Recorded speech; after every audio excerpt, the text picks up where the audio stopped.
All right. Hi, everyone. Sorry.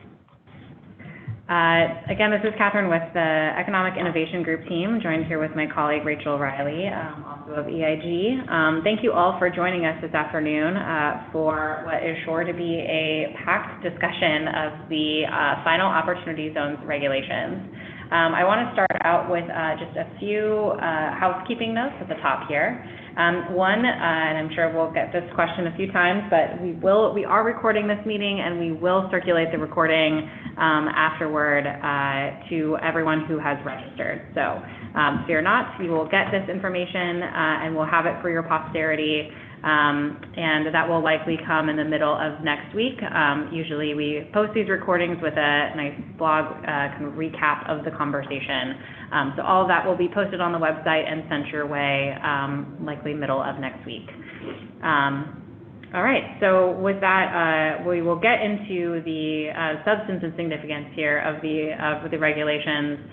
We will try to leave some time at the end for Q&A. But given that the regulations are quite comprehensive, we want to be as thorough as possible in covering as many topics as possible. We may not have time for a full Q&A as we usually do at the end of these webinars. So if that is the case, please continue to put questions in the chat box. For those of you who are using the webinar platform, there is a chat functionality. So please add your questions there. We will compile those questions. And again, hopefully aim to answer a few of them at the end of this call. But for those that we don't get to, we can compile those and put them along in the blog post recapping this discussion with the recording as well. So continue to ask and we will do our best to answer either on this webinar or in a forthcoming blog post. All right, I believe with that, we will go ahead and get started. I believe also everyone is on mute, so for the purpose of keeping this as smooth as possible, please keep it that way throughout the presentations. Again, if we have an opportunity for Q&A, we will give you instructions on how to unmute yourself in order to ask a question as well. I want to also first start by thanking our guest speakers that we have today, Lisa Zarlinga of Steptoe & Johnson and Michael Novogradic of Novogradic & Company. They are true experts on this issue, and we are really pleased to have them. So thank you so very much for spending your time with us this afternoon. So moving to the next slide here, we just wanted to provide a few links as well, again, which we will circulate on some of the Opportunity Zones updates and resources that the Economic Innovation Group has developed over the course of the last few months.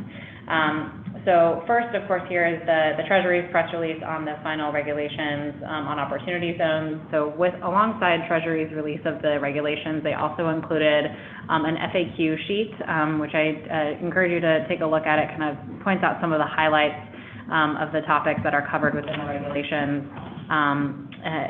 So that's a helpful document that they published alongside the full set of regulations as well. There's been quite a bit of federal legislative activity over the course of the last several months as well, leading up to the release of the regulations. We did a blog on the Impact Act, which was Senator Scott's bipartisan legislation aiming to institute a reporting requirements kind of regime for Opportunity Zones.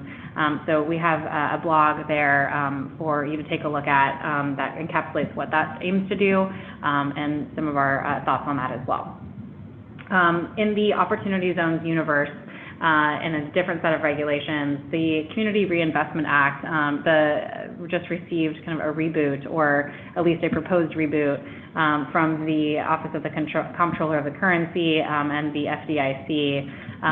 They released a set of proposed reforms to CRA and includes credit for Opportunity Zones within that. So that's just something to be aware of. Particularly, of course, this would have an impact on banks, some of the financial institutions that receive CRA credit for some of their activity. Opportunity Zones is now kind of within the realm of the types of activities that are eligible for CRA credit, at least according to these proposed regulations that were just published on the Federal Register today. That kicks off a 60-day comment period, so the comments are due on March 9th for that process. a few additional resources that EIG has developed over the past few months, including the Opportunity Zones development profiles. So these are the first 3 in a series of profiles, really digging deep into specific deals using Opportunity Zones financing. So we have information about the capital stack that made these deals work, a little bit more about the neighborhoods and the communities that these deals are happening in, and some of the potential economic impact of these developments and these deals within these communities. So I think hopefully a really important and helpful tool for the market as it continues to take shape. Alongside that, we have an Opportunity Zones activity map that highlights some of the best practices and emerging models that we're seeing and are excited about seeing in terms of investments, funds, and initiatives happening across the country. It's a really helpful tool just to also see where some of this activity is actually happening, and some of the really unique places and the creative investments that are happening to really meet those specific community needs in places across the country. So definitely encourage you to take a look at that. Additionally, if you have investments or funds or initiatives within your communities that you are interested in having us consider for inclusion on the map, there is a survey on the map there that you can fill out, and that will get to us, and we will take a look at that and see if it meets the map's criteria and we can include it. So please go ahead and look at that as well. Additionally, there are some facts and figures here and some state fact sheets. We do a lot of data crunching related to opportunities and census tracts, so hopefully those are helpful resources for you in your work. So just a few additional notes on the kind of Opportunity Zones regulatory and rulemaking process here. So the first round of proposed regulations were released in October of 2018. Those regulations received 183 comment letters, and there was a hearing held on that first round of regulations in February of last year, where 23 groups testified. The second round of regulations similarly received many comments, 137, and 19 groups testified at a hearing that was held in July after those regulations were released. The final regulations were then released on December 19th, 2019. This is a kind of a compilation of the first and second round of regulations, in addition to encapsulating certainly more issues that came up in the comment letter process and the hearing process that Treasury held. So the final regulations, as a package, kind of take the first and second round and encapsulate them together. We anticipate that the final regulations will be posted on the Federal Register on January 13th of this year, which means that, and I know we'll get to a little bit more of discussion on this in terms of the effective date, as there's some additional discussion here. But the anticipated effective date, at least per the preamble, was March 13th, 2020, 60 days from the posting on the Federal Register. So there's some additional, Treasury and IRS have continued to put out additional forms, and there are comment letter periods for those forms as well. We've certainly participated in a lot of that process, but just down there is just a little bit more information about Form 8996 for qualified opportunity funds, and then Form 8997 for the investors that Treasury and IRS have also come out with. So just a few notes on the final regulations and our organization's kind of perspective on them. First, I mean, this is a huge step forward and the kind of solidification of the market. It provides much needed clarity and certainty for the investors and the communities that are designated as opportunity zones. We have been anxiously awaiting the finalization of these regulations and the clarity that it provides for quite some time. So having it before the start of this year was, I think, very helpful, and hopefully will kick off a plethora of additional market activity, although I think Mike Novogradac can also speak to some of the the uptick in market activity that we've already seen even in the last couple of months as well. Of course, it also does a good job in removing some of the more cumbersome aspects included in some of the proposed regulations, and providing a lot of clarity around some of the areas that had residual confusion. And it did a great job of really thoroughly responding to the hundreds of comment letters that they received on both sets of regulations. And I think they reflect, the regulations really reflected engagement of a wide array of stakeholders. And the preamble really thoroughly responds to a lot of the submitted comments and and provides some reasoning behind why they chose to do what they did. So in that, it's a really helpful document as well. I've included a link here to EIG's full statement on the regulations as well. So overall, the improvements in the final regulations will do about 6 different things, and this is kind of going to provide the outline for how we move forward with discussing the myriad topics within each of these categories. But essentially, it will facilitate increased investment in operating businesses, increase the supply of capital into opportunity zone investment into the investment market, provide communities with flexibility needed to address vacancy and blight, remove uncertainty around certain key terms and definitions, and make progress in barring bad actors, and address some of the abuse of the incentive as defined by Treasury. So with that, we'll get into now the meat of the presentation here, following those 6 categories of regulations. And with that, I'll turn it over to Rachel to introduce our 2 guest speakers. Yeah, and I'll be really quick because I know we want to get to the details, but in introducing sort of the flow of the discussion here, we are going to follow the buckets of themes that Catherine just mentioned. And at the top, I'm going to talk a little bit about the context of those buckets and why they are important, and just a little bit of historical background on some of the advocacy that had been done around those initiatives, and then turn it over to both Lisa and Mike to go over in more specific detail the regulations that were included in the final framework. So starting with the final regulations that will allow for increased investment in operating businesses. This is something that EIG has stated multiple times, that the success of opportunity zones as an initiative really depends first and foremost on a regulatory framework that is going to facilitate investment in new and growing businesses. So we were really encouraged to see that a number of the provisions included in the final regulations were aimed towards that end, and most notably want to mention, before we get into it, the 62-month working capital safe harbor for startup businesses. So with that said, Mike, I will turn it over to you to talk about first the application of substantial improvement test on modified aggregate basis, and then you and Lisa, please go back and forth, and we'll end on the 62-month working capital provision. Great. Thank you, Rachel. Mike Novogradac here, and thanks for the opportunity to participate on the webinar. Definitely EIG and the Opportunity Zones Coalition feel pretty good about what they've accomplished in getting that feedback incorporated into the final regulations, just as the IRS and Treasury should be pretty proud that they got final regulations out within 2 years, or about 2 years after the actual enactment of the Act itself, which is a pretty major accomplishment.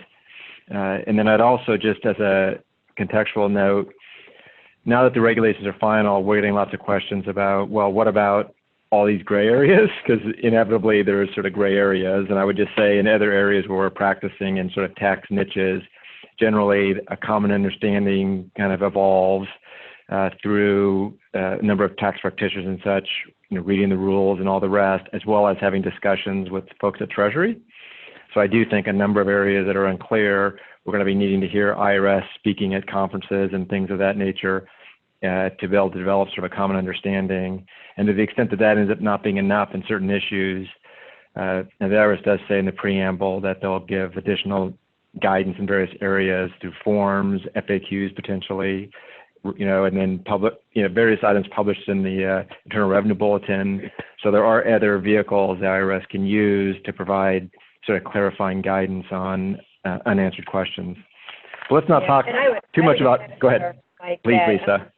There's each year the Treasury and IRS put out a priority guidance plan where they're going to spend their resources doing guidance. And on this year's priority guidance plan, there was an entry for guidance under 1400Z-1 and Z-2.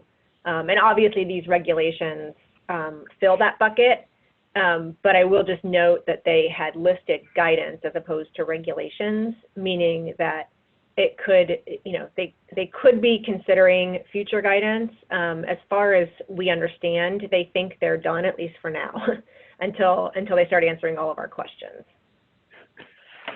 Yeah, I definitely think that they've spent a lot of time and a lot of energy over 2 years and want to be focused on other things, like you say, until they start hearing more of our questions. So let's start with one of the sort of major victories in the final regulations over the proposed regulations, and that has to do with a modified aggregate basis rule, something the coalition have been pushing for a couple of rounds of regulations to no avail. But in the final regulations, there is now an option for a business to aggregate original use property in determining whether or not they've met the substantial improvement test.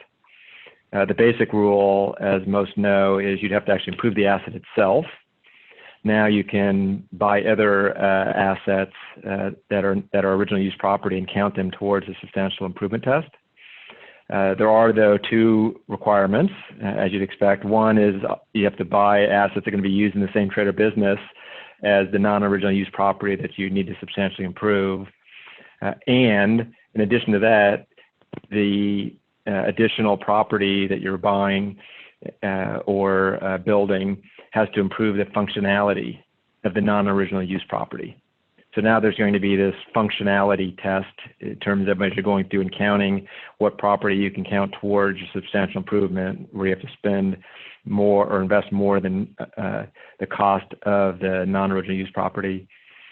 You'll have to determine whether or not that asset that you've bought or built improves the functionality of the property that you need to substantially improve.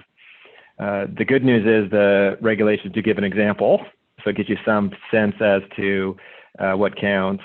I will note that if your original use property, if your non-original use property that you need to substantially improve to count as original use property, if it's real property, then you also have to improve that real property, by more than an insubstantial amount. So basically, Treasury didn't want you to be able to buy a building and then increase the functionality of the building without actually improving the building more than an insubstantial amount.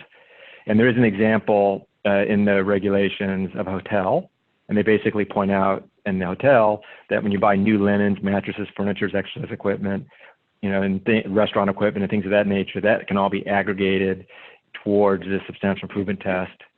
But the regulation also had the hotel itself getting structural improvements to about 37% of its basis. So it was about 37% of the building itself was improved, and then the balance to get over the 100% was other personal property and the like that was going to be used in connection with the whole hotel business. And then I'd also just note, as you'd expect, the example also goes so far as to say it also owned an apartment building a block away, and that wasn't the apartment building improvements of that could be aggregated with the hotel example. So that's a good example. There'll be lots of questions as we kind of move forward as to what improves in functionality, and hopefully for most businesses there'll be plenty of costs, so that issue won't be so relevant, but there's definitely unique situations that can arise. The other thing I would note is there's also a special rule for aggregating purchased buildings, but at least we'll talk about that later in the webinar. So that's my what I had to say on that. I don't know, Lisa, if you had anything more to share on that, or if you want just to move on. No, I think that was great. I do agree with you that there's going to be some questions about how do you improve the functionality. So hopefully we won't see too many issues there, but it's a little unclear. The next topic that we're going to talk about is leasing. One of the big things that the proposed regulations did was to permit leasing to count, that leased property counts as towards the 70% substantially all test, which was very helpful for operating businesses in the first place, because many of them are not going to buy their real estate at lease. They're probably going to lease space and potentially even lease equipment. And so that was a very helpful rule for operating businesses. One of the requirements for leases to count was that they had to be at market rate, and that incorporates Section 482 principles, which can get kind of dicey if you haven't dealt with them before. The final regulations include a presumption that if the lease is between unrelated parties, it is presumed to be at market rate. So you don't have to go through that 482 analysis, which is very helpful. I will note that the presumption is rebuttable, which is a little strange because it's a taxpayer favorable presumption, and so the rebuttal actually would run in favor of the IRS. And so I guess what the IRS did here was to retain some flexibility to rebut the taxpayer's presumption, I suppose. It did seem a little bit odd, but nonetheless, that's the rule in the final regulations. There was also in the proposed regulations a rule for inventory in transit. So this is inventory that is either being shipped, like raw materials that are being shipped from a vendor to the business in the qualified opportunity zone, or from the business in the qualified opportunity zone to its customers. And there was some concern that, with respect to the requirement that substantially all of the property be used in the zone, is what happens when inventory is being, is being transferred and it goes outside the zone. And in the proposed regulations, the government provided a favorable rule that said, we will allow you to count inventory in transit as being used in the zone while it's being transported outside the zone. And that was great. But then there were still some questions about, well, could that rule apply also for the other threshold tests, i.e. the requirement that QOFs have 90% of their assets invested in qualified opportunity zone property, and the requirement that qualified opportunity zone businesses have 70% of their assets invested in qualified opportunity zone business property. And the final regulations helpfully extend the inventory and transit rule to those tests as well. And then they provide some additional clarification that you can compute those 90 and 70% tests by either including inventory in both the numerator and denominator, or excluding inventory in both the numerator and denominator, as long as you do so consistently for the tax year. The rule also clarifies that distance traveled and the fact that you might briefly warehouse inventory while in transit should not affect the application of the safe harbor.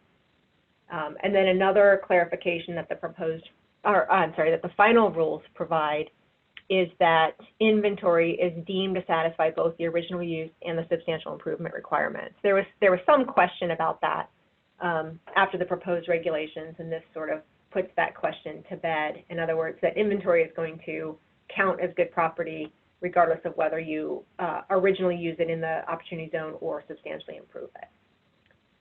I will also note that the final regulations retained the rule that leased real property does not qualify if there is a plan, intent, or expectation for the QOF or the QOS business to purchase the property at the end of the lease for an amount other than the fair market value at the time of purchase. And I think this was intended to potentially prevent QOFs or QOS businesses from avoiding the substantial improvement test. So that is actually set out in the regulations now.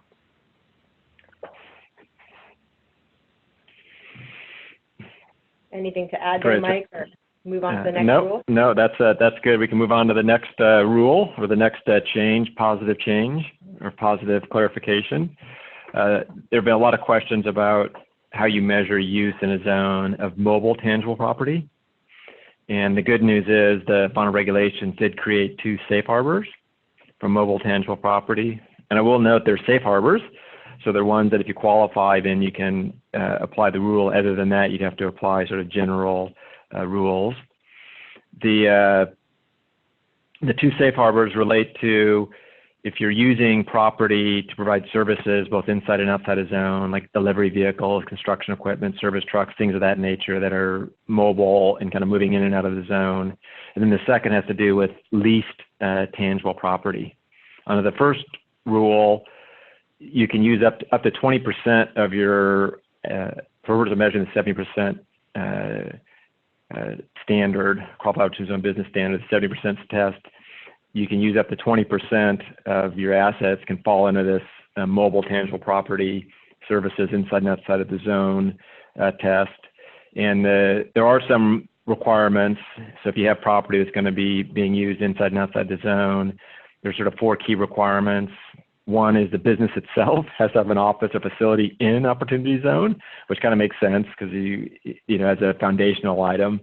And then the second, tangible property has to actually generate income both inside and outside the zone. So you can't have all the tangible property generating all the income outside the zone, which sort of makes sense. And then you also, you know, the property can't be used exclusively outside of the zone for more than 14 consecutive days. So when you're measuring, you know, inside and outside the zone, it can't be used outside the zone for more than 14 consecutive days. And then the fourth one is the employees that are actually using the property need to have a regular presence in the opportunity zone, an opportunity zone office or something, and be managed on a daily basis by employees inside the zone. So you definitely see how Treasury is basically saying, okay, we'll let you count property being used outside the zone, but we want to make sure you have significant ties to the zone. So that's the general one, the one I think most operating businesses that are providing services inside and outside the zone will be relying on. And then there is one that's a little bit more narrow, which just has to do with, you know, leasing of personal property. And this one is actually a little bit broader than I necessarily would have expected, in that you're able to treat short-term leased tangible property as qualifying property, and there's no limit on the 20%, so long as the employees that lease the property use an office in the opportunity zone, and the assets themselves are otherwise stored or parked in the zone, and then the property itself can't be used outside the zone for more than 30 days. So anyways, they're 2 nice safe harbors that when you're looking at an operating business and you're trying to calculate the 70% tangible property test, you can go through and look at these safe harbors to deal with some of the personal property that's, to the extent you need to, that's moving inside and outside the zone. That's all I would say on that. I don't know if you have anything else on that, Lisa, or we can move on to intangible property. Go ahead and move on to intangible property. So the statute provides that substantially all of the intangible assets have to be used inside the qualified opportunity zone. And the proposed regulations provided a definition of what does substantially all mean, and they define that at 40%. And a lot of comments were filed saying, great, thank you for that 40%, but what exactly do you mean by intangibles? And so the final regulations actually provide a definition of when is tangible property considered to be used in the active conduct of a trade or business. And many of the comments actually suggested that it be tied to, you know, intangibles that are tied to the employees or tied to the equipment or other tangible property that's in the zone.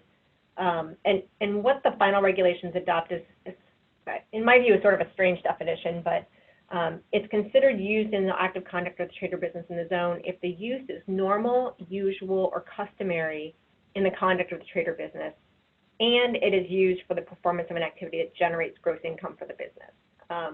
The second one kind of makes sense for me. The first one, I sort of scratch my head as to what exactly does it mean to be normal, usual, or customary in the conduct of the trade or business. And it seemed a little odd to me just because it wasn't really aligned with any of the specific comments. But at any rate, hopefully we will, you know, in practice kind of develop what this means.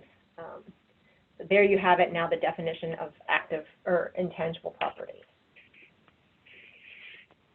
Yeah, I would agree with that, I'm not sure how much clarification it provides. And to some standpoint, it is a little bit less clarifying because there is another part of the regulations where, for purpose of working capital, where the business is going to be developing software inside the zone for use by customers outside the zone. And the implications and the example for working capital is that the use is that the development of intangible property inside a zone for use outside the zone is qualifying, or at least they're giving an example of a qualifying business. which I'm not sure how that overlaps with this definition of intangible property. So definitely, unfortunately, for clients that are trying to develop intangible property in a zone for use outside the zone, I'm not sure that there's sufficient guidance at this point. Yeah. Go ahead. Yeah. The next item has to do with how you measure the gross income test for a qualified opportunity zone business. And this gets into the zone or zones sort of question, which is actually kind of throughout the regulations. And a qualified opportunity zone business has to generate 50% of the gross income from the opportunity zone. And the question was, is it from one opportunity zone or could it be multiple? And the good news is that Treasury did say they intended it to be multiple, of course. And so they, within the gross income section, they actually say in a zone or multiple zones. So it's clear for purpose of the gross income test, 50% gross income test, you get to count multiple zones. They don't necessarily do the same in other parts. So it's unclear as to that issue is still sort of out there. But this is one of those items that I think through a discussion with Treasury and such a conference and all the rest, I suspect the plural is going to be relatively universally applied throughout the other sort of definitions, but it's not done in the regulations currently. That's all I had to say on that. Lisa? Yeah, no, that's a good point. And so I think the final provision that we're going to talk about in this, in this theme for operating businesses is the expansion of the working capital safe harbor for startup businesses. The proposed regulations it was a very helpful rule, provide a working capital safe harbor for qualified opportunity zone businesses. And this allows those businesses to deploy their capital without violating any of the tests. And so they basically said, if you're within a 31-month period, it was a 31-month safe harbor period, and you have a written plan for deploying that capital, and you actually do deploy that capital consistent with the plan, then we will sort of deem you to satisfy during that period the non-qualified financial property limitation, the gross income requirement, the intangible property use requirement, and the tangible property, the 70% requirement. And so that was a very helpful rule in terms of giving people a chance to deploy capital, or giving the qualified opportunity zone business a chance to deploy capital. One of the problems that was raised by multiple commenters was, well, it seems like the way the rule applies is after 31 months, if you're not already engaged in that active trader business and generating gross income and using your intangibles and the like, then you won't qualify. And so the final regulations retain the 31-month working capital safe harbor, but they sort of provide a clarifying overlay that for any one piece of tangible property, you can have up to 62 months to basically then be engaged in an active trader business. And this was particularly helpful for startup businesses that need a little bit longer to kind of get up and running. And there are certain requirements that have to be satisfied for the overall 62-month limit to apply. Each cash infusion has to be covered by a 31-month safe harbor. So in other words, it has to be pursuant to the written plan, it has to be deployed pursuant to that written plan. Any subsequent cash infusions have to form an integral part of the plan that's covered by the initial plan. So if you have cash deployed or cash contributed and you start deploying that pursuant to a 31-month safe harbor period, then you get another infusion of cash, say 20 months later, you start a new overlapping 31-month period, and as long as that subsequent cash infusion is integral to the first cash infusion, you can kind of continue that period for 62 months. And each new cash infusion must be substantial. So in other words, they didn't want you to like contribute $1 and say, okay, now I'm getting 62 months to deploy all the capital. So that is, it's very helpful for large real estate projects, for startup operating businesses. It's still, it's still limited to 62 months, and I think there's some other businesses out there that might need more than 62 months, but I understand that should help most of them. The preamble also states that any cash that is not spent in accordance with the written plan at the end of the 31-month safe harbor will not be treated as tangible property. So if you only spend part of the cash pursuant to your plan, that rest of the cash won't be treated as tangible property for purposes of 70%. Okay, that is all I have on that. If anyone, Mike, do you have anything else to add?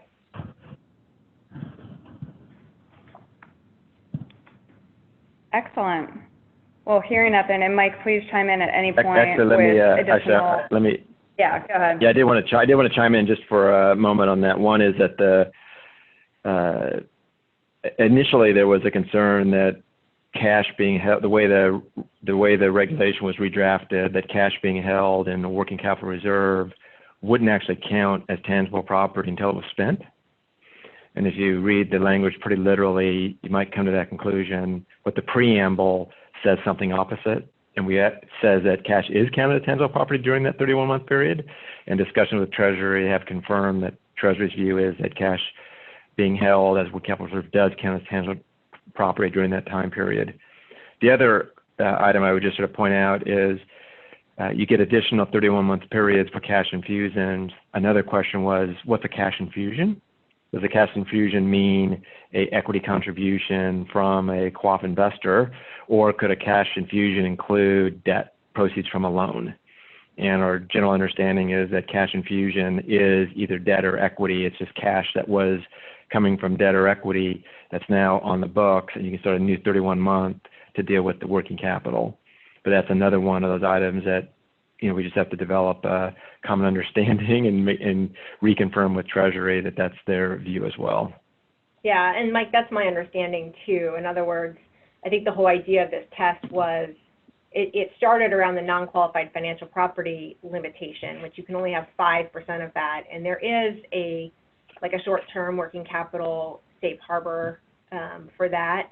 This was intended to sort of broaden that non-financial property safe harbor, and then they just extended it to all of the other requirements as well. So my understanding was that that was intended to apply to both equity and debt contributions. Great. Excellent. Thank you, guys. Really important points. Thanks for adding that, Mike. So the second thing that we want to really draw out is that there were a number of provisions talking about cash infusions that we believe will really help to increase the supply of capital into the opportunity zone marketplace in general. Just for example, Treasury refined a number of timing considerations that, again, we think will provide investors with increased flexibility as it relates to when their investments have to be made into opportunity funds. And I think a great example of that is the one that we're going to start off with here with Section 1231 gains. So, Mike, I'll turn it over to you. Great. Yeah, this is another sort of very good result. I think at some level it was a result better than we could have expected. It certainly was better than folks were asking for. And that's that for 1231 gains, the prior rule was under the proposed regulations, you had to wait till you netted your 1231 gains. And Section 1231 gains are gains from the sale, gains or losses from the sale of property used in a trade or business. So most real estate, business assets, and the like, when you sell them, they're 1231 gains. And under the proposed regs, you had to wait till December 31 of your tax year to determine if you had net gains. And if you did have net gains, you could invest those net gains starting as of December 31st. And if you had net losses, then you had no gains to invest. And those net losses would be considered ordinary losses. Well, the final regulations now say, well, no, you get to look at your gross Section 1231 gains. So as you're selling property that's being used in a trade or business as an inventory, but property that's a capital asset, you're selling those assets, and to the extent you're generating gains, then with each sale, your 180 days depends on the sale date of that property. And it's the gross amount of the gain, so you could end up in the course of the year having overall net losses, but you could still invest all of your gross capital gains, which is really sort of significant in terms of the amount of additional gains it could end up making available to invest.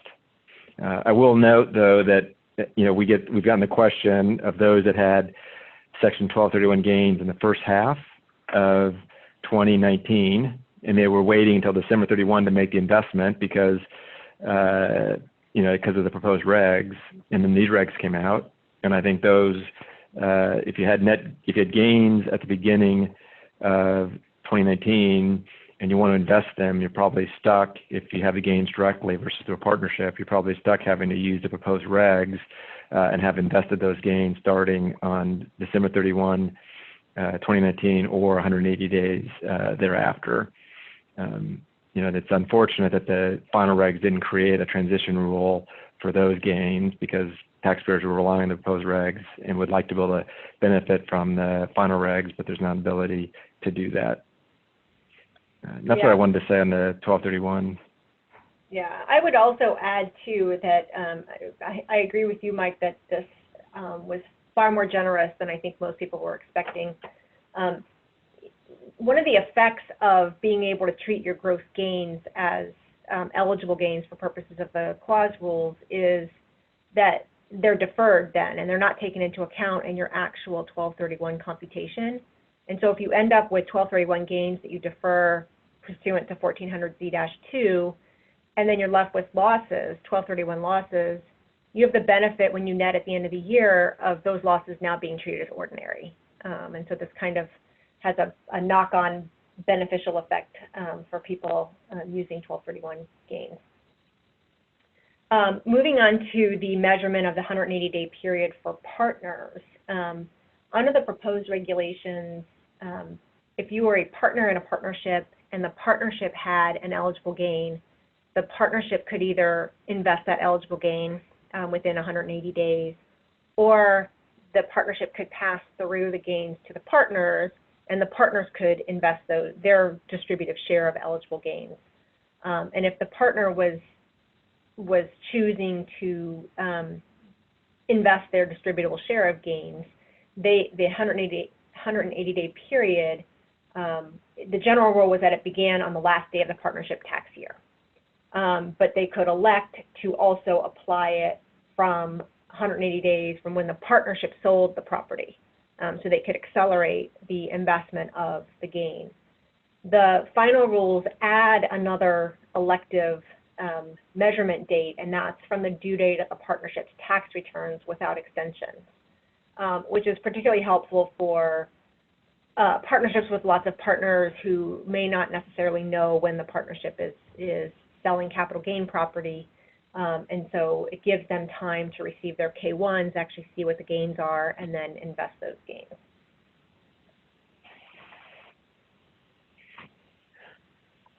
Yeah, I would just amplify that by just noting that what that basically means, if a partnership were to sell an asset in January of 2020, a partner, and the partnership doesn't invest the capital, a partner could have until September of 2021 to invest in an opportunity zone. So it could have a long span of time before it has to be invested. But I'd also note that in that example, if the partnership sold an asset in January, the partner could make an investment for 180 days from that January date, and they would basically have a blackout period until the end of the tax year where they couldn't make the investment, and then under these two rules could then make the investment as of December 31 on through September. So you just end up with some odd measuring periods. So investors will definitely have to be partners.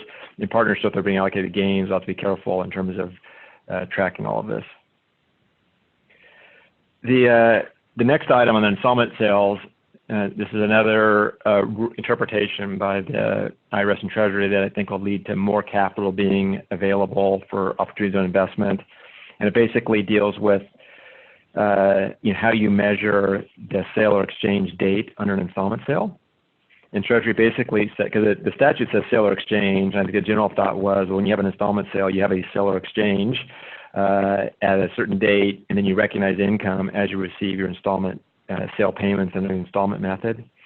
Well, the IRS basically said your 180 days starts either when you receive the payment on the installment note or the end of the year where you received your payment on the installment note or payments. So if you have multiple installment payments in a year, you'd have a multiple 180 days, or you could aggregate all those payments in a year and just at the end of the year start your 180 days for all the gain you recognize from installment payments in a given year. So it's a pretty flexible rule for taxpayers, and you also can elect out of the installment sale method and just use the sale date. So there's really sort of three options in the year of an installment sale when you're starting to receive payments. Then after that, sort of two options on how you measure your 180 days. And then it could have implications for other structures, and it could lead some to maybe structuring an installment sale, and things of that nature from a tax planning perspective. So it's something to be thinking about. I know we're thinking a lot about how that rule might help in certain situations when there's timing issues. Yeah, so Mike, I have a question about that. So if you had an installment sale that provides for annual payments, for example, under a multi-year note, and the payments are due in like January 31st, then does that give you the option of 180 days from January 31st or 180 days from the end of the tax year, December 31st? Sort of like the partnership example that we just talked about. I think that's right. You have a blackout period. Interesting. Okay, so the next topic, which it's interesting because we're talking about increasing the supply of capital into the opportunity zone market, but we're talking about exiting from funds. And I think this is important because we heard a lot about this when the proposed regulations proposed exit rules, but didn't give taxpayers the ability to rely on them currently. And we heard a lot about this because a lot of investors want that certainty going into the opportunity fund about how they're able to exit the fund. The proposed regulations so one of the big questions was the statute. If you read the statute without anything else, it sounded like in order to benefit from the 10-year basis step up, you had to sell your quaff interest, which would make it difficult for quaffs to hold multiple assets and want to exit each particular asset, and the investor would have to make a decision as to whether they wanted to get out of the entire quaff, then to benefit from the 10-year basis step up. So the proposed regulations provided a good deal of flexibility, but there were still gaps. The proposed regulations said that a quaff investor, if the quaff sold qualified opportunity zone business property, i.e., if it owned the business directly, or if it held an interest in a partnership or stock in a corporation, if it sold those, then the gain that was reported on the capital gain that was scheduled on the investor's K-1 could be excluded from income under the 10-year basis election. One of the problems with this, one of the gaps in this rule was it didn't necessarily apply to sales of property at the lower tier level. If the quasi business sold an asset instead of the quaff selling an asset. There was also a concern about the hot asset rules and under the partnership provisions, that if you sell a partnership interest or a partnership sells assets and distributes the cash to the partners, to the extent that the partner is reducing its interest in ordinary assets, then that is treated as ordinary gain and not excluded because it wouldn't be capital. And so this was a big problem for depreciable assets such as real estate, which would give rise to depreciation recapture. The proposed regulations provided a rule that would help mitigate the hot asset rule by basically providing for a deemed adjustment to the inside basis of the quaff assets immediately before the sale, as if a Section 754 election had been in place. But that deemed treatment only applied if the investor sold its quaff interest. So again, you sort of had this gap when assets were sold at the lower tier. You also had a gap if the hot assets were held at the lower tier and not at the quaff level. And so the government got a lot of comments on this and how does, basically seeking protection from sales of either assets or interests to qualify under the 10-year basis step-up rule. So the final regulations significantly expanded these rules, and I think, Mike, you can confirm if you believe the same, that they get it right. They provide for gain exclusion for asset sales by QAFs and quasi businesses from sales of all assets except for inventory in the ordinary course of business, because they didn't want to give businesses the ability to exclude income from your ordinary sales of inventory. It also clarified that if you do sell your interest at the QAF level, then the deemed basis step-up, as if a 754 election had been in place, applies even if the hot assets are held at the quasi-business level.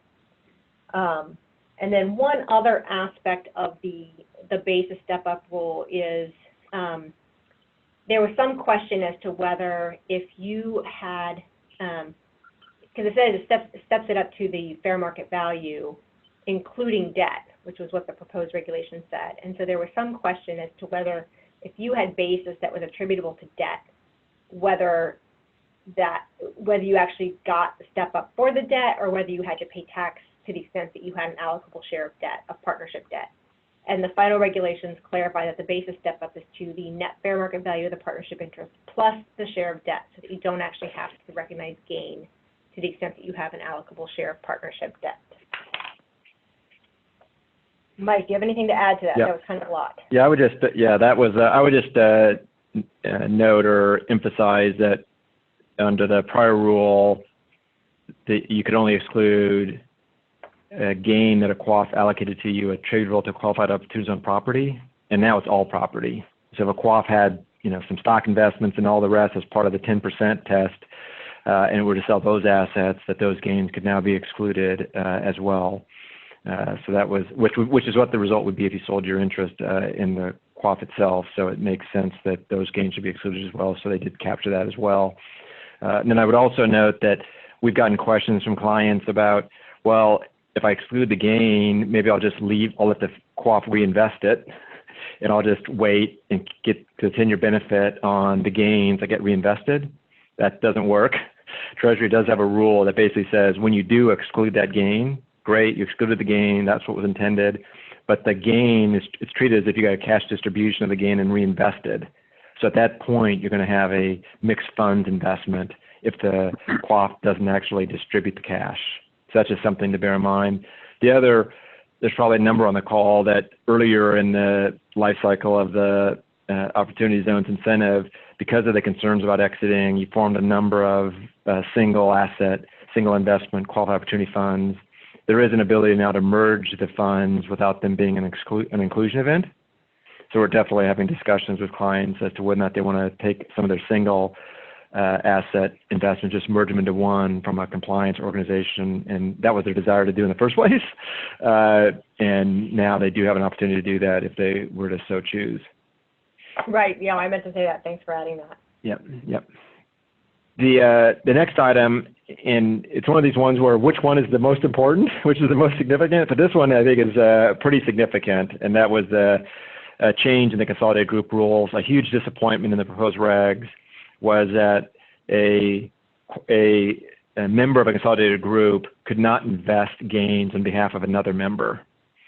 And what that basically meant is if you're a bank or an insurance company or some other corporation structure, some other member of a consolidated group where you have multiple corporations, you have separate regulatory and other limitations on particular corporations, you could find yourself where one corporation had capital gains, but that corporation wasn't able to make equity investments, and another corporation was used to making equity investments or was able to make equity investments in distressed areas, and you wanted that corporation to be able to invest the gains of a sister corporation, and the initial set of rules said no, that wasn't possible. And fortunately, And they said it because they said in their original proposed regs that it was going to be really difficult to create rules, which didn't seem like much of a, like a compelling reason.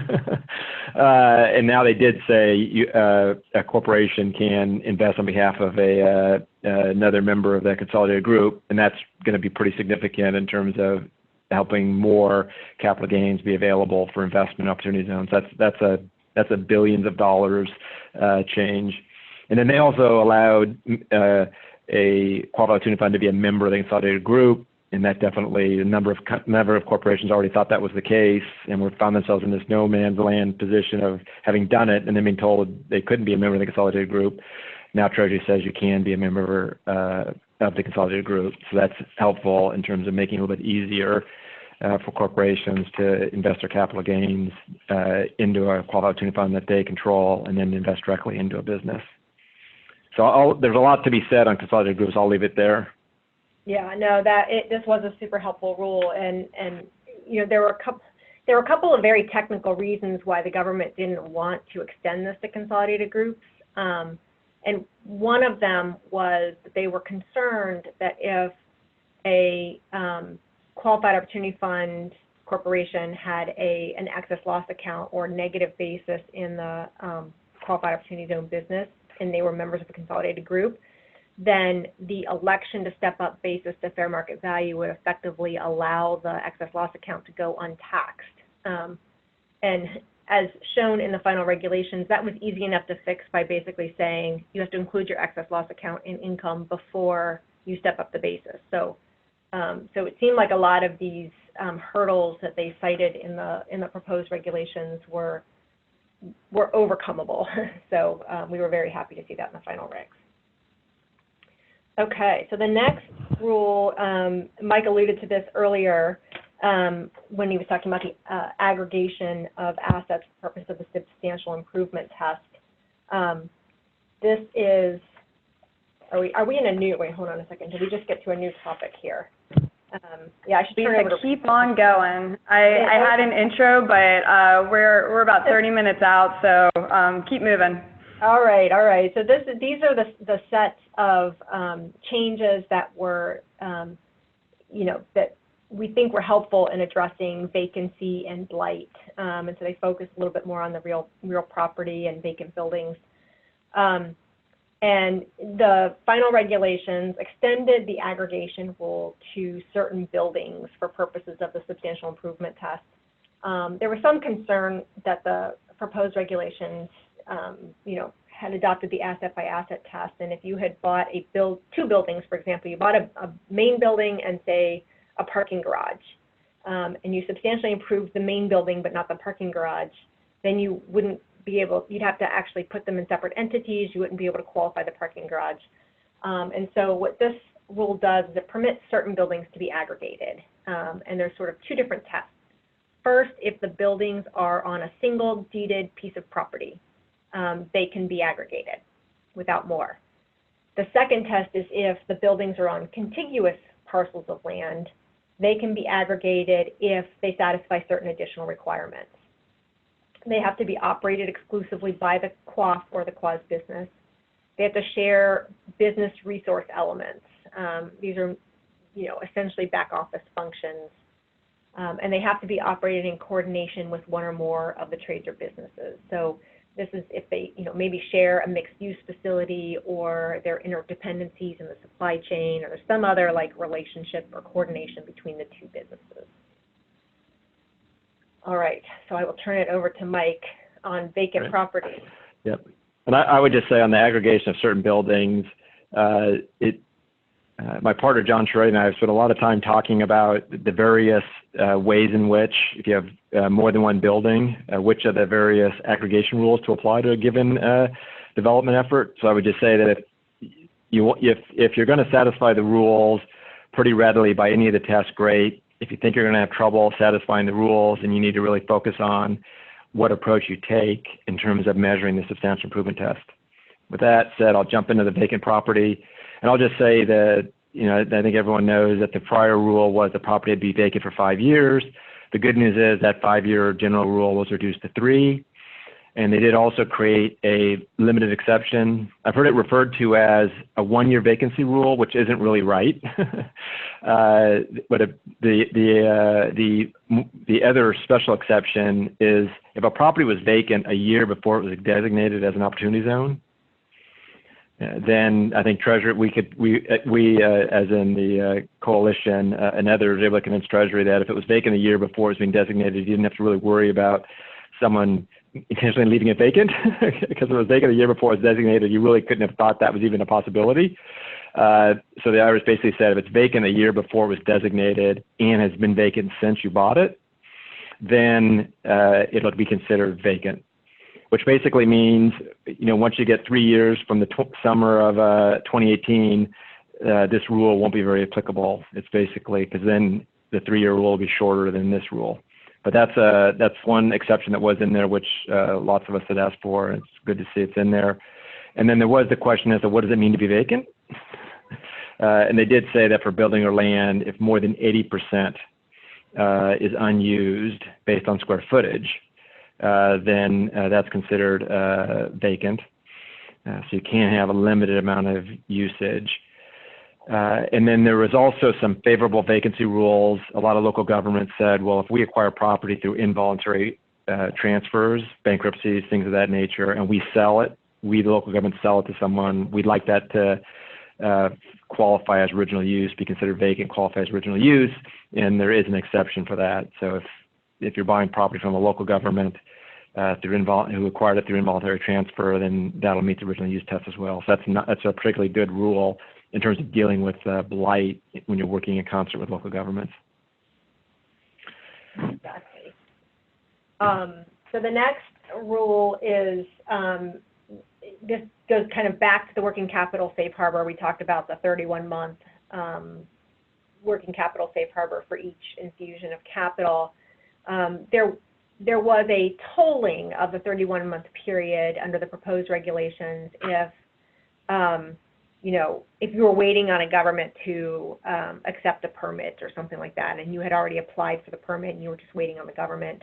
And a lot of commenters had asked for expansion of events that delay the 31-month period to other things that are outside of the taxpayer's control. And the final regulations really only adopted one additional rule, and that was that the quasi business can receive up to an additional 24 months to utilize its working capital if it is located in a federally declared disaster area. There's also a clarification on the government permit delay, that if you're able to kind of continue with the project and the permit delay is not really delaying your project, then you really can't delay the working capital safe harbor. So this was a limited expansion, so I guess we will, it's helpful for those areas that are, particularly federally declared disaster areas tend to definitely need to benefit from development and infusion of capital, particularly after the disaster, so this will be helpful in that regard. And I would, similarly in terms of sort of clarifications or confirmations or safe harbors, depending on how you want to view it, brownfield remediation is now, if you remediate a brownfield site, then you get to treat the land and building, land and structures as satisfying the original use requirement. And the requirement is if you have a brownfield site, then there's a separate federal definition as what qualifies as a brownfield site. You have to, within a reasonable period of time, invest in the brownfield site to ensure the property meets basic safety standards, both human health and the environment. So so it's good to know that by taking a brownfield site and bringing it back into usable condition, that it'll be treated as original use property. I would just note that you do obviously have to then use it in the trader business. So it is all about taking a brownfield site and being able to treat it as original use as long as you then put it in the trader business. So that's probably all I would say on that. Agreed. And then we had talked a little bit before about the leasing rules and the fact that leases have to satisfy a market rate requirement. they adopted a favorable exception for property that's leased from a state, local, or Indian tribal government from that market rate requirement. Interestingly, they did not extend that exception to federal government. I'm not sure if that's because maybe most land is leased from state and local and Indian tribal governments, but I found that to be a curious omission.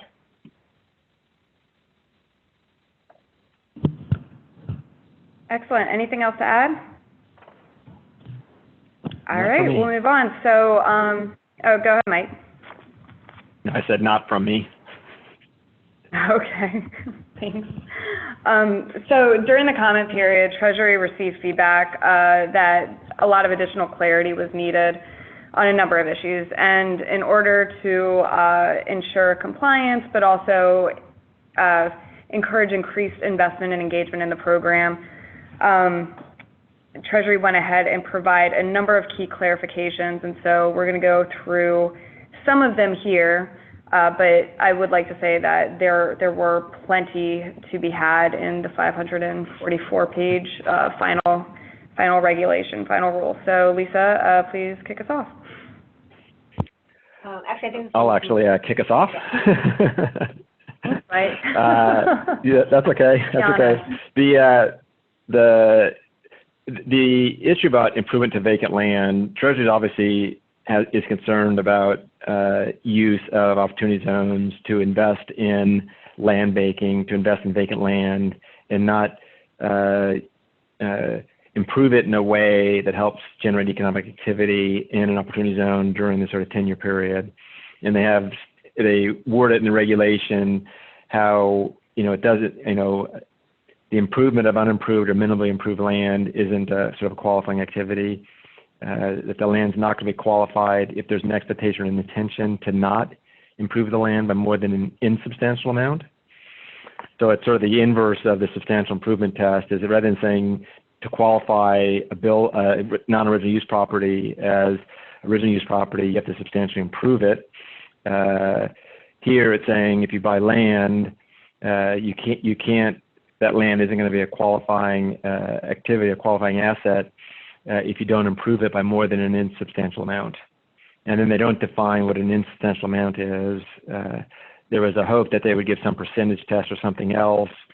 Treasury didn't, but they did say in determining and evaluating this, you would include grading, clearing of the land, remediation of contaminated land, acquisition of related business property that facilitates the use of the land in a trade or business.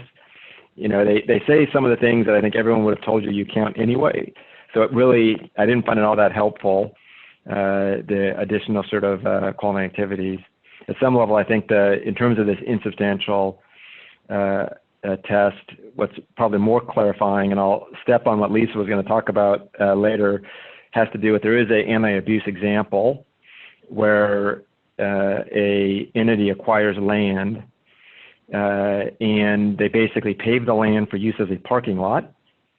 They install a gate to the paved area, a small structure that would serve as an office for a parking attendant, and there would be 2 self-pay stations for use by customers. And the parking lot wasn't expected to expand or add more employees and the like. And needless to say, the IRS said that's not eligible. So I do know that if you buy land and that's the level of your improvements, that's not enough. It needs to be more than that.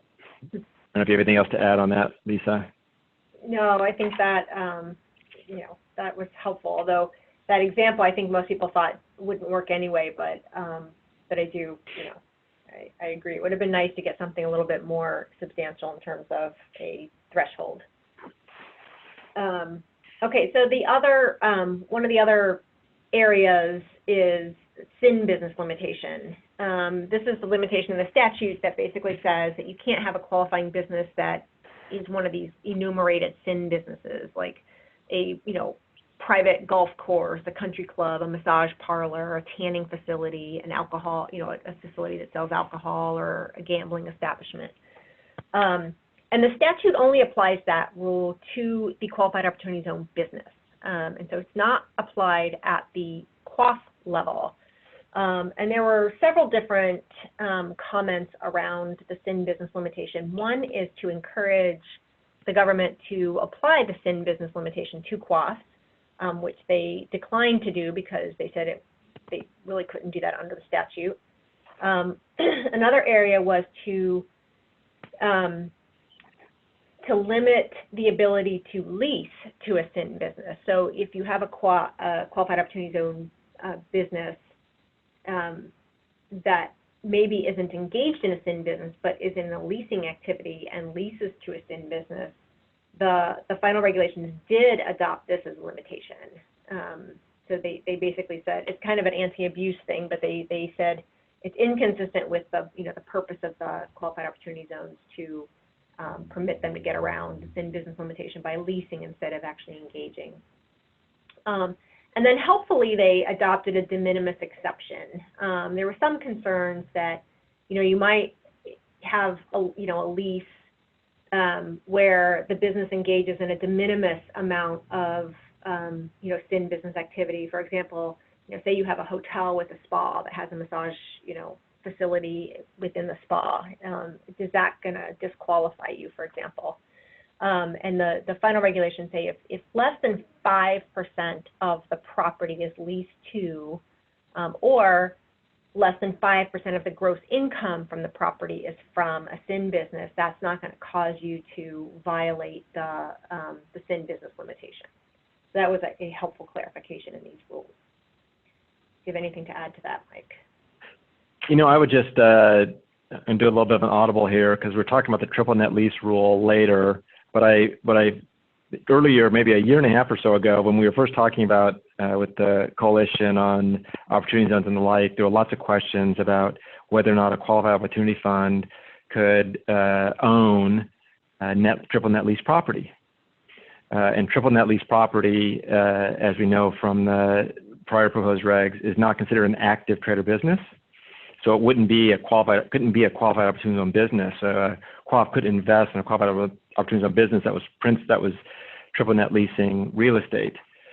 But there was a concern as to whether you could do it at the QOF level because there was a notion as to will IRS and Treasury ultimately apply these limitations on having to be an active trader business at the qualified opportunity fund level. Well, they chose not to pretty clearly.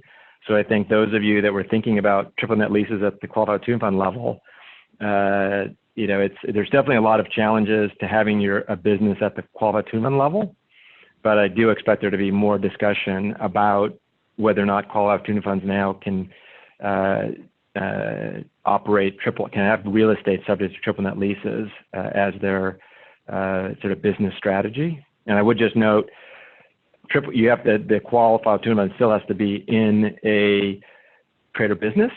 Mm-hmm. It just doesn't have to be an active trader business, and you have to be very careful as to whether a triple net lease does rise to the level of trader business, much less, it won't get to the level of active trader business, but you have to make sure it does get to the level of trader business. So I just wanted to sort of observe that in the context of, this extension of these, not extending certain rules to the qualified opportunity fund level. And then since I touched on triple net leases, the regulations do give an example where you have a building, one of the floors in the building is triple net lease, the other two aren't, the other two, there's meaningful managerial and operational involvement by the owners, and they say that's okay. And once again, that's an example. It's nice to see it there. I think most thought you could have one floor of a 3-floor building, triple net, and that wouldn't violate the rule. But that's a good guidance to have. I don't know if you have any other comments, Lisa, on the qualified opportunity fund owning triple net lease property. Yeah, no, I think that's a good point. I don't have anything additional to add to that. Yeah.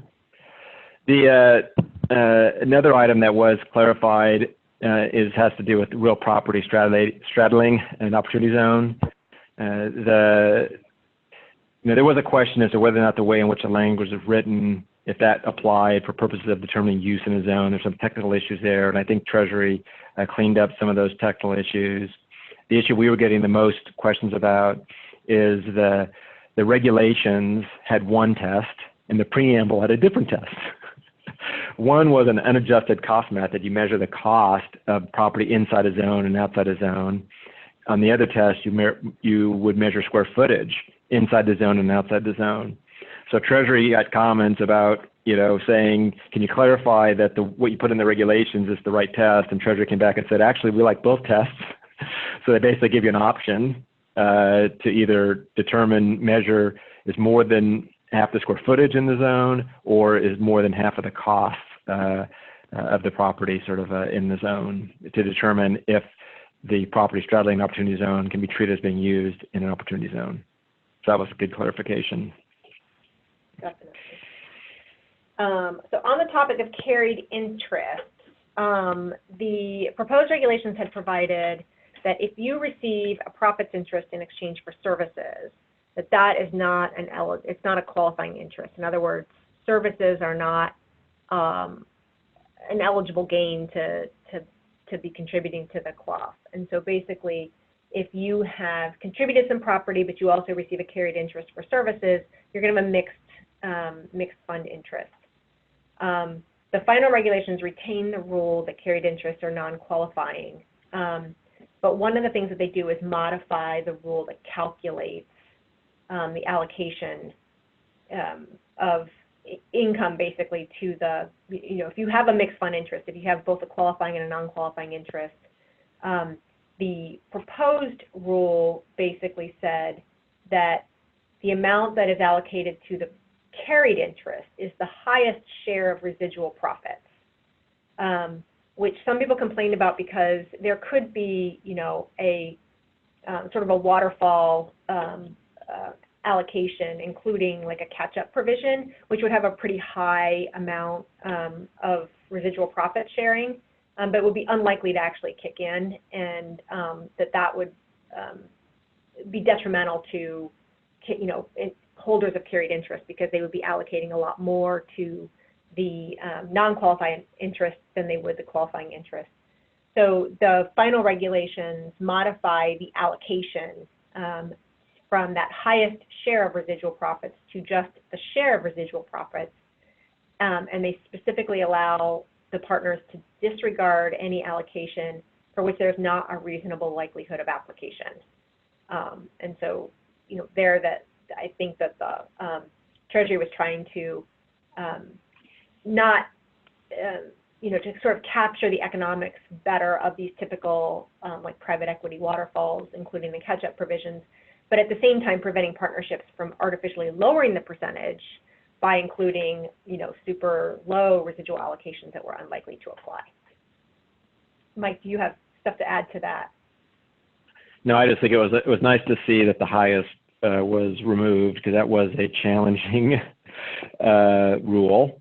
Right. And now I think it's more looking at it and saying, what portion of the interest would you expect to be getting based upon the capital you invested, and what portion of the interest is relative to your carried interest. So I think it's much more manageable, and it's going to help sponsors who are investing capital along with their investment, along with their receiving a carried interest. Yeah, I agree. Okay. Well, I guess you already talked about the triple net lease rule, right? I did. Okay. So then we move on. All right. Rachel, you want to talk about anti-abuse? Yeah, I think, Lisa, I think you're going to cover the statement of general purpose, but just before you do that, I also want to say that obviously this was another topic that received so many comments during the comment period around Treasury's authority to define and penalize abuse and what that truly meant. And so we got some nods to that in the final regulations. So take it away. Okay, yeah, one of the things that there was this broad anti-abuse rule that was in the proposed regulations that basically said, if you're doing something that's inconsistent with the purposes of the Qualified Opportunity Zone rules, then, we, the government, can reclassify it or modify it. And so a lot of the comments actually said, well, that is great. We think you should have broad authority, but, would you mind stating what you think the general purpose of the statute is? And so thankfully, in the final regulations, Treasury and the IRS did so. And they stated the general purpose as being to encourage the making of longer-term investments of new capital into qualified opportunity zones, and to increase the growth of qualified opportunity zones. And so at least now you have a statement of what the government thinks the purposes of the statute are. All right, Mike, take it away. Great. Yeah, and this is probably the area that's gotten a lot of comment. The preamble, and it's not found in the regulations themselves. So the preamble has a discussion of the step transaction doctrine and circular flow of funds, two general sort of tax principles. The step transaction doctrine, they basically say the step transaction doctrine applies, and so there wasn't much to be gained from their discussion of the step transaction doctrine applying. And that basically, the step transaction doctrine basically says if you take a series of steps to get a certain tax result, and those steps don't have any independent business purpose, then they can collapse all the steps and eliminate the steps and treat it as if you went directly from A to D. If you're going A to B to C to D to get one result, and A to D will give you to get one tax result, and A to D will give you a different tax result, and there's no business purpose of doing all these other steps, then then the transaction can be sort of collapsed. And that's something I think everyone structures transactions all the time, knowing the step transaction applies. It was nice to see that the preamble does, and talk about the step transaction doctrine, discuss a scenario where at one of the steps there is a relatedness. And I think the implication of the reading of the preamble, at least the way I read it, is Treasury was saying, well, if some portion of the steps you're a related party, then if you sell an asset, say, to a fund, and at one of the steps you're a related party, then you're going to be, that asset isn't going to qualify as eligible property, and your gain from your sale is not going to be eligible to be invested. And that seems something that was, even though someone had actually asked Treasury, a commenter asked Treasury to have that not be the case, but so I think that was sort of generally understood. However, there's also a discussion in the preamble about the circular, they call it the circular flow of funds, and they give the example where a taxpayer sells real property to a qualified opportunity fund, partnership, or a qualified zone business, and then they take the cash from the sale of that real property and invest in the qualified opportunity zone partnership that bought the property, or the partnership that had invested in the quasi that bought the property. And then they made the comment that generally under the circular flow of funds doctrine, that transaction would not count as the sale of property to an unrelated person. And that's now brought a lot of questions as to, in that scenario, what does the IRS mean by that? And those words have sort of at least two possible interpretations. One, that the sale of the property is disregarded and is treated directly as a contribution by the partner into the partnership. It's just a capital contribution of an asset into the partnership. They have no sale, they have no gain to defer, and the partnership itself doesn't have qualifying property. In the alternative, the IRS, it could be looking at that and saying, well, when you contribute the property, you have more than a 20% or you violate the 20% interest rule, you're not a related person, so it doesn't count as sale of property to an unrelated person because you're now more than 20%. So it's not entirely clear to me exactly what the Treasury meant there. One person I spoke to at Treasury said they didn't mean it to disallow transactions where you sell to a partnership, recognize the gain, defer the gain, invest in, as long as your interest is below 20%. But talking to one person at Treasury isn't sort of sufficient. And others I know think that it is intended to not allow that transaction. So that is something that I suspect within the next few weeks, there'll be enough discussions with folks at Treasury that we'll get some sense as to what Treasury does believe those words to mean. Yeah, so I actually, go ahead. Yeah, I went back and looked at the preamble on the step transaction piece of it, and I had a bit of an epiphany. So I actually think the circular flow of funds question and the discussion in the preamble is focused more on whether you have an eligible sale. And so if you've basically sold property to the QOF and then taken the cash that the QOF used to pay for the property and then contributes it to the QOF, that the IRS has the ability to ignore that circular cash flow. And so what they would do is treat it, okay, you didn't really sell it, you contributed it, and that's not an eligible sale. The step transaction discussion is in a separate part of the preamble, and I don't think the government does a very good job of describing this, but they're talking about, I think, the ABA comments on this. So the ABA comments were on the corporate and consolidated provisions, and they pointed out that the 168K, the bonus depreciation rules, had some specific step transaction principles that if a consolidated group, for example, sells a piece of property to a consolidated group member, so say you have one member selling to another member, but then as part of that same plan, that member leaves the group, the 168K regs have some rules that govern that. And so I think what the ABA was asking is, would you apply similar principles here for purposes of the qualified opportunity zone rules? And basically the government here was saying, just general principles apply. So I do think that, I don't think they did a very good job describing it, but I think that's the comment that they were expressing. So, long story, but it's very confusing. More to come. More to come on that, exactly. And then sort of I'll just take the last thing because we only have a few minutes left, but I said that a lot of comments said, gee, you should include the purposes of the statute. Well, a lot of comments also said, and you should include examples of when you think the purpose is violated. And so the final regulations do add a few examples. Mike talked earlier about the parking lot and, the gate and basically not qualifying under the rules because it violated the anti-abuse rule.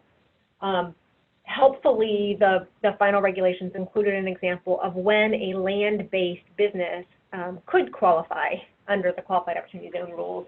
And that was a sort of farming example where farmland was acquired. There was a significant amount of investment made in terms of time and money to convert that farmland from a pig and hog farm to a goat and sheep farm. And there were structures built and all that kind of stuff. And the example concludes that does not violate the purposes of the statute, and it is not subject to the anti-abuse rule.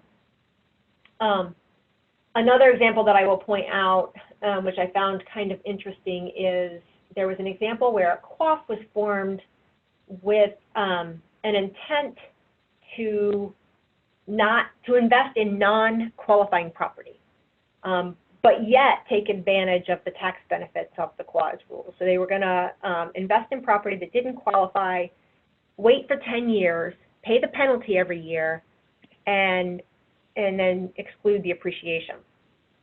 And the example concludes that the anti-abuse rule applies, which I found to be an interesting example because it sort of suggests that there's kind of a de facto decertification of a QOF. One of the areas that people have been wondering is if you have a qualified opportunity fund and it repeatedly violates the 90% test and just pays the penalty, could there be some sort of involuntary decertification of the QOF? And the final regulations reserve on that rule. They do not provide for an involuntary decertification, but the anti-abuse rule could be invoked to decertify the QOF. But I will add that this example, there's kind of an important fact in the example that there was never an intent to invest in quasi property. And so I think that is different from investing in quasi property but not meeting 90%, maybe falling short of 90%. And it's not clear that the government would reach the same conclusion there. And then one other example in the anti-abuse rules where the QOF just invests in gold bars and they do a minimal amount to kind of say they're in a trade or business, they rent a safe deposit box, they hire an employee to sort of manage the buying and selling of these gold bars.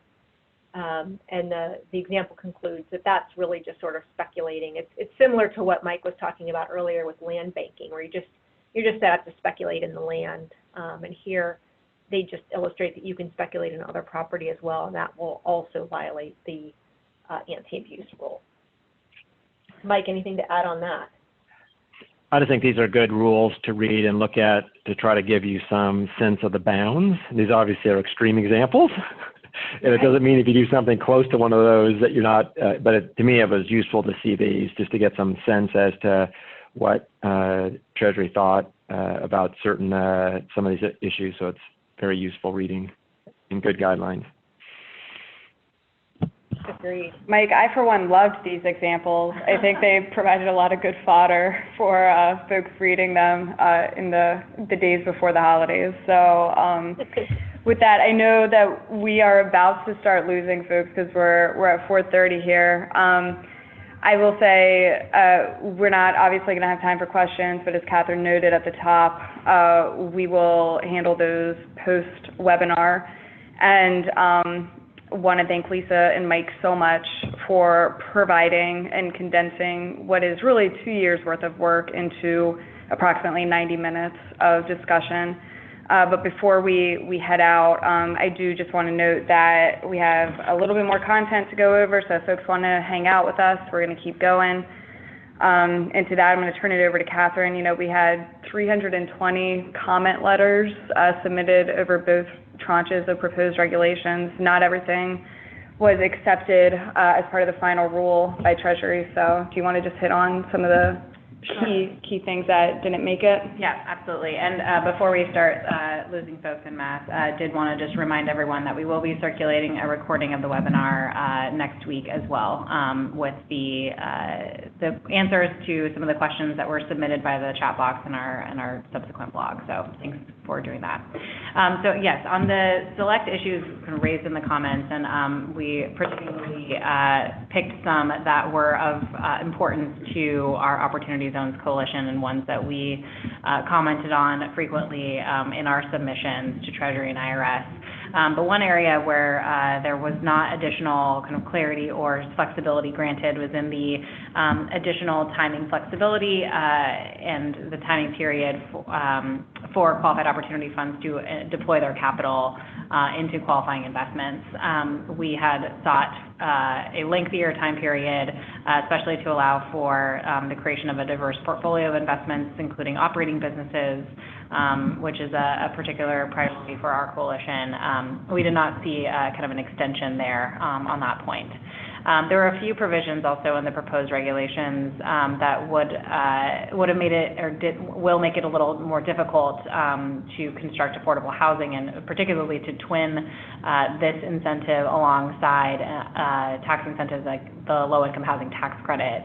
And Mike and Lisa will likely be able to speak to this particular rule or rules in more detail, but essentially those provisions were not, I think, addressed in the way that especially affordable housing advocates were eager to see them addressed in the final regulation. So I don't know if either of you wanted to touch on those briefly. Yeah, I just would note that the key question with respect to the special gain inclusion rule is the IRS basically said when you get to 2026 and you have to value your interest in a partnership, because you recognize, as a general rule, you'll recognize your deferred gain in 2026, but the value of your investment has declined, then you don't have to recognize the full amount of the gain. You recognize the lesser amount of fair market value or the deferred gain, and there's a basis calculation, all the rest. But as a general rule, for purposes of this discussion, it's the lesser of those two. But the IRS for partnerships created a special rule that says it's not the lesser of gain or fair market value. You have to treat it as if you sold your partnership interest at its fair market value, and figure out how much gain you have to recognize, which basically means any losses you've claimed between now and 2026 would be recaptured. So it's this recapture of losses that was something that, you know, Treasury, we tried to get Treasury to not require these losses to get recaptured, but Treasury chose not to do that. You know, so that definitely reduces the attractiveness of twinning long-term tax credits with opportunity zones. And Mike, just to put that in perspective a little bit, is this something that can be structured around, or is this really something that you think is going to bar a lot of LIHTC developers from entering the market? You know, I don't think it'll bar LIHTC developers from entering the market, and the same amount of credits will get used and all the rest. So I don't know that it'll actually have a dramatic impact on the usage of low-income tax credits. What it'll do is limit, is it won't have a positive effect on equity pricing. So you'll get less housing. If you combine low-income tax credits with opportunity zones, there could be more benefits to the investors, so they'll pay a greater amount for the equity interest to get the credits, and as a consequence, a developer can build more housing, or the state agency can give them less credits and give those credits to some other developers to go build more housing. So the net result is we get less affordable housing because the equity pricing won't be as high as it could be if you had this special rule. Thanks, Mike. Yeah. Super helpful. Or I should say if you eliminated, I should say if you eliminated the special rule. Yeah, thank you for that. And then, well, we heard just on the last slide quite a few additional guardrails that were put in place, or at least clarity on some of the anti-abuse provisions. There were a few provisions that we were hoping for that were not included, including the omission of a kind of independent certification process, or a clean hand certification that I believe is required for New Markets tax credit, as an example. We also wanted to, as Lisa mentioned already, the extension of the prohibition of the thin business list to qualified opportunity funds and that definition. That was not extended. And then furthermore, reporting and transparency measures is something that our coalition and our organization has been working really hard on kind of instituting as part of this framework and the requirements of the incentive. While we did not see the inclusion of reporting and transparency within the regulations, as mentioned kind of earlier in the call, that may be able to be accomplished, at least in some measure, by the forms 8996 and 8997 that Treasury is continuing to modify. They released, at least for 8996, a pretty significant modification earlier this year, last year. And we commented on that, asking them to even collect more information there as well. So, and on that point, as was mentioned earlier, there will likely be some additional guidance, continuing through the FAQs on Treasury's website, the forms I just mentioned, as well as Lisa mentioned earlier, potentially some sub-regulatory guidance as well. So while these regulations obviously provided a great deal of clarity on many key issues, I think as the discussion presented, there are still some areas of confusion or areas that require some additional clarity. So we are hoping that we will get that either through some of these other means and platforms. So I think with that, there's some more information here from our two guest speakers with some quick takes on the regulations. I encourage you to take a look at those resources as well. And thank you all for joining and staying with us through the bitter end. We will circulate more resources shortly, and thank you all again for participating. Thank you. Thanks, everybody. All right. Thank you, Lisa, Mike. Thank you so much.